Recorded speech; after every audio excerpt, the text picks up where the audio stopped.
Hi, am Arun. Welcome to cine true studio. L2 Empuraan, മലയാളത്തിന്റെ സ്വന്തം അഹങ്കാരം, ലാലേട്ടന്റെ മോസ്റ്റ് അവൈറ്റഡ് മൂവി. അതുപോലെ തന്നെ ഈ സിനിമയിലേക്ക് എന്നെ ആകർഷിച്ച രണ്ട് ഘടകങ്ങൾ: ഒന്ന്, ഡയറക്ടഡ് ബൈ പൃഥ്വിരാജ് സുകുമാരൻ; രണ്ട്, റിട്ടൺ ബൈ മുരളി ഗോപി. അങ്ങനെ പടം കണ്ടിറങ്ങി. എന്താ പറയാ, each and every frame visual treat തന്നെയായിരുന്നു. Hollywood level making. പൃഥ്വിരാജ് നമ്മളെ കൊണ്ടുപോകുന്ന രീതിക്ക് എപ്പോഴും ഒരു സല്യൂട്ട് ഞാൻ കൊടുക്കുന്നുണ്ട്. കാരണം സ്റ്റാർട്ട് ചെയ്ത് കൊണ്ടുപോകുന്ന, നമ്മളെ പിടിച്ചിരുത്താൻ വേണ്ടി പേരിട്ട് കാണിച്ച് അവിടെ മുതൽ തുടങ്ങി, ഞാൻ പറയുന്നില്ല, അത് ജസ്റ്റ് ഇതായിപ്പോവും. അവിടെ മുതൽ കൊണ്ടുപോകുന്ന രീതി മുതൽ അതിഗംഭീരമായിട്ട് തന്നെ കൊണ്ടുപോയിട്ടുണ്ട്. എടുത്തു പറയാനുള്ളത് സിനിമാറ്റോഗ്രാഫിയും സ്റ്റണ്ടും. സിനിമാറ്റോഗ്രാഫി സുജിത് വാസുദേവൻ, സ്റ്റണ്ട് സെൽവ അതിഗംഭീരമായി ചെയ്തിട്ടുണ്ട്. സ്റ്റണ്ടിന്റെ കാര്യത്തിൽ എനിക്ക് പ്രത്യേകിച്ച് ഈ സിനിമാറ്റോഗ്രാഫിയെക്കാട്ടിലും ഒരു പൊടി മണ്ടയ്ക്ക് നിൽക്കും. കാരണം ഇന്റർവെല്ല് കഴിഞ്ഞിട്ട്, അത് ഞാൻ പറയുന്നത് തെറ്റാണോ ശരിയാണോ എന്ന് എനിക്ക് അറിയത്തില്ല, എന്നാലും ഞാൻ പറയാണ്, ഇന്റർവെല്ല് കഴിഞ്ഞിട്ട് ഒരു സാധനമുണ്ട്. അത് എങ്ങനെ പറയും ഞാനത്, കൈയടിച്ച് പോയി, ഓട്ടോമാറ്റിക്കലി കൈയടിച്ച് പോയി. പണ്ടത്തെ ഒരു ലാലേട്ടന്റെ ഒരു തിരിച്ചുവരവെന്നൊക്കെ നമ്മൾ പറയത്തില്ല, അങ്ങൊരു സാധനം. പിന്നെ സിനിമയെ പറ്റി പറയുകയാണെങ്കിൽ, ഒരുപാട് ഹൈപ്പില്ലാതെ കാണുകയാണെങ്കിൽ മലയാളികൾ കണ്ട നല്ലൊരു സിനിമ.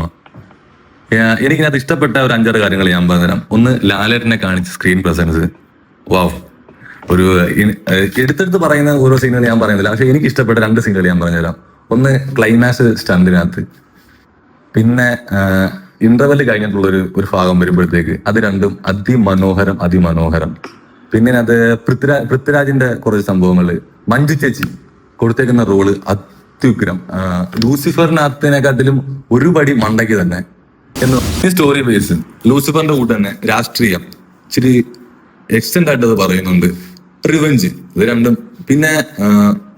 പിന്നെ ഓരോന്ന് പറയണമെന്നുണ്ട്, പക്ഷെ എന്ത് ചെയ്യാനാ, ഇറങ്ങിയ സമയത്ത് തന്നെ ഞാൻ ഇങ്ങനെ പറഞ്ഞത് ശരിയാണോ? അല്ലല്ലോ.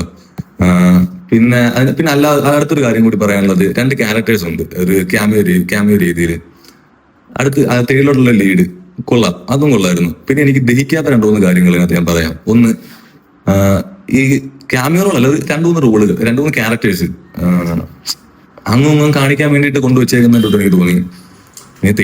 തേടിലോട്ട് ആവശ്യമുള്ളതായിരിക്കും, അതെനിക്ക് അറിയത്തില്ല. എനിക്ക് ഇത് കണ്ടപ്പോൾ എനിക്ക് തോന്നിയ സംഭവമാണ്. ലൂസിഫർ കണ്ടതിന് ശേഷം എമ്പുരാൻ പോയി കാണാൻ ശ്രമിക്കുക, അതും തിയേറ്ററിൽ പോയി തന്നെ കാണാൻ ശ്രമിക്കുക. അടുത്തൊരു സിനിമയുടെ വിശേഷങ്ങളുമായി വരുന്നവരെ ബൈ.